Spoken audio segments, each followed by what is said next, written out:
السلام علیکم دوستوں ناظرین، آج ہم لوگ درخشاں اردو کے سبق 5 آشیانہ کے مختصر سوالات کو دیکھیں گے۔ اس کے پہلے ویڈیو میں ہم نے اس کے مختصر ترین سوالات کو دیکھا تھا، تو آئیے ویڈیو اسٹارٹ کرتے ہیں۔ تو مختصر سوالات کا جو پہلا سوال، دوسرے سوال سے ہم اسٹارٹ کریں گے، پہلے کو چھوڑ دینا ہے۔ تو دوسرا سوال جو ہے وہ ہے نگار عظیم کی شخصیت پر 5 جملے لکھیں، یعنی نگار عظیم کے بارے میں 5 جملے لکھنے ہیں۔ تو آئیے اس کا جواب دیکھتے ہیں۔ تو اس کا جواب ہے کہ نگار عظیم عہد حاضر کی ایک اہم افسانہ نگار ہیں۔ ان کا اصل نام ملکہ مہر نگار ہے، کلمی نام نگار عظیم ہے۔ وہ اردو دنیا میں مشہور و مقبول ہیں۔ اردو کے علاوہ انہوں نے ڈرائنگ اور پینٹنگ میں بھی ایم.اے کیا ہے۔ انہوں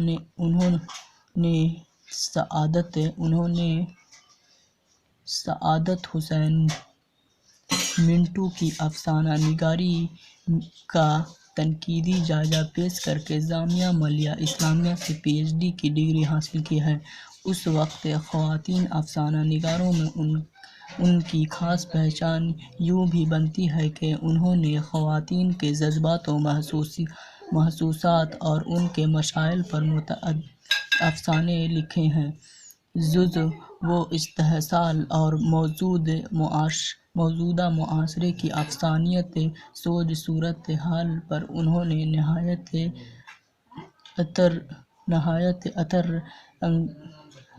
اثر انگیز افسانے لکھے ہیں۔ اس کے بعد مختصر کا تیسرا سوال ہے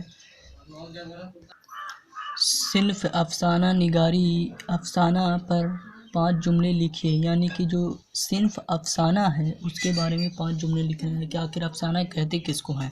تو اس کا جواب ہوگا کہ مختصر افسانہ اردو نثر کے تخلیقی ادب میں سب سے کم عمر اور نوخیز صنف نے اپنی کم عمری اور نوخیزی کے باوجود ایسی فنی پختگی مقبولیت حاصل کر لی جس سے سرسری طور پر گزر جانا کسی کے لیے بھی اب ممکن نہیں ہے۔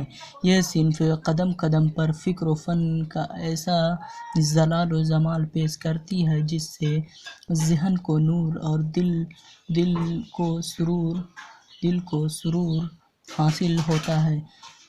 اس کے آئینے میں ہمیں جہاں اپنے ملک، قوم اور سماج کی تصویر نظر آتی ہے، وہیں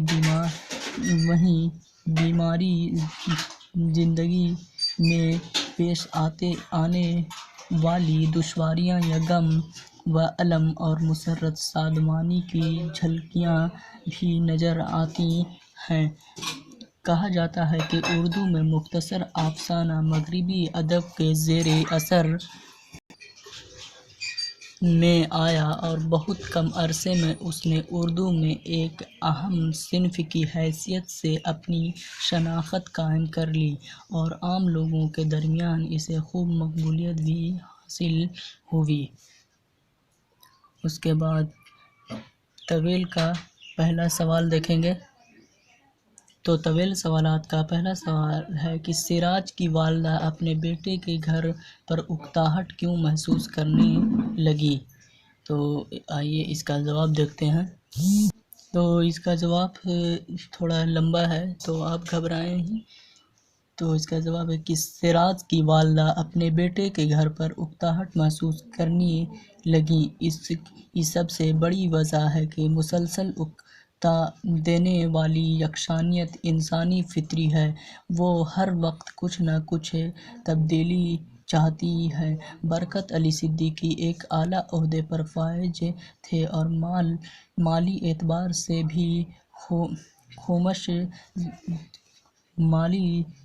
سے بھی خوشحالی تھی۔ گویا وہ دنیاوی اعتبار سے ہر طرح سے کامیاب تھے۔ ان کی زندگی میں کوئی کمی نہیں تھی اور ان کا بیٹا بھی اعلیٰ درجے کی ملازمت کرنے لگا۔ برکت علی صدیقی اپنے ملازمت سے ریٹائرمنٹ کے بعد ذمہ داریوں سے فارغ ہو چکے تھے۔ ان کے بیٹے اور بہو نے یہ کہہ کر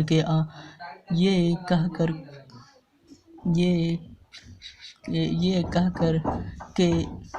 کر کے لے آئے کہ وہ اب آپ لوگ کو کام کرنے وقف نہیں ہے، اب آپ لوگ آرام کیجیے۔ چنانچہ وہ اپنے بیٹے اور بہو کے گھر رہنے لگے۔ اس طرح سراج کی والدہ کی زندگی میں کوئی ذمہ داریاں نہ تھیں، صرف کھانا اور آرام کرنا تھا۔ مسلسل زندگی کی ایک طرح کی زندگی۔ جیسے جیسے زندگی میں یکسانیت پیدا ہونے لگی، اس طرح سراج کی والدہ اپنے بیٹے کے گھر پر اکتاہٹ محسوس کرنے لگیں۔ سراج کی والدہ اور والد اس لیے اکتاہٹ کر رہے تھے کیونکہ ان کا بیٹا اور ان کی بہو بہت نیک تھے اور انہیں کوئی بھی کام نہیں کرنے دیتے تھے۔ لیکن انسان کی یہ فطری عادت ہے کہ جب تک کوئی انسان کام نہ کرے تو اسے دلچسپی نہیں ہوگی۔ اس لیے وہ اپنے بیٹے کے گھر میں آرام کرتے کرتے تھک گئے تھے، اس لیے انہوں نے کہا کہ ہم اپنے پرانے گھر چلتے ہیں اور وہیں رہیں گے۔ اس کے بعد طویل کا دوسرا سوال ہے، زیر نصاب افسانہ آشیانہ کے مرکزی کردار پر روشنی ڈالیے۔ یعنی اس کتاب میں جو ایک چیپٹر آشیانہ یعنی افسانہ آشیانہ ہے، اس کے مرکزی کردار پر روشنی ڈالنا، یعنی اس میں کس طرح کے کردار نبھائے گئے۔ تو آئیے اس کا جواب دیکھتے ہیں۔ اس کا جواب ہے کہ اس کہانی میں افسانہ نگار نے خوشحال اور فارغ البال مرد اور عورت کے نفسیات کو پیش کیا ہے، جنہیں ضعیفی میں اپنے بیٹے اور بہو کے ساتھ رہنا پڑتا ہے۔ مشترکہ خاندان میں نہ صرف کمزور معاشی طبقے کے افراد کے لیے مسائل کھڑے ہوئے ہیں، بلکہ اکثر صورتوں میں خوشحال افراد بھی اول اکتاہٹ محسوس کرتے ہیں اور پھر آتش میں ناچاقی بڑھتی جاتی ہے۔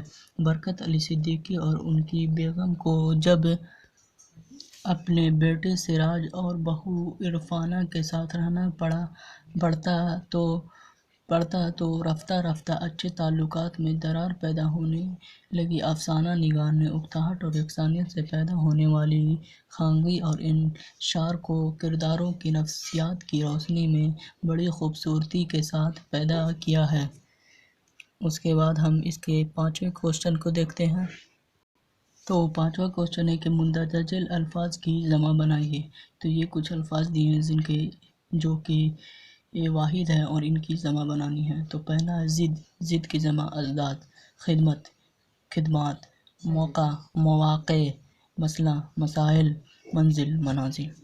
تو یہ تھا آج کا ویڈیو۔ امید ہے کہ یہ ویڈیو آپ کو پسند آیا ہوگا۔ اگر ویڈیو پسند آیا ہے تو اسے لائک کریں، دوستوں کے پاس شیئر کریں، اور ایسے ہی ویڈیو دیکھنے کے لیے ہمارے چینل کو سبسکرائب کریں، اور آپ ہمارے چینل کے پلے لسٹ پر جا کے درخشاں اردو کے اس کے پچھلے چیپٹر کے سوالات کو دیکھ سکتے ہیں، اور ایسے ہی اور ویڈیوز کے لیے ہمارے چینل کو سبسکرائب کریں۔ شکریہ، خدا حافظ۔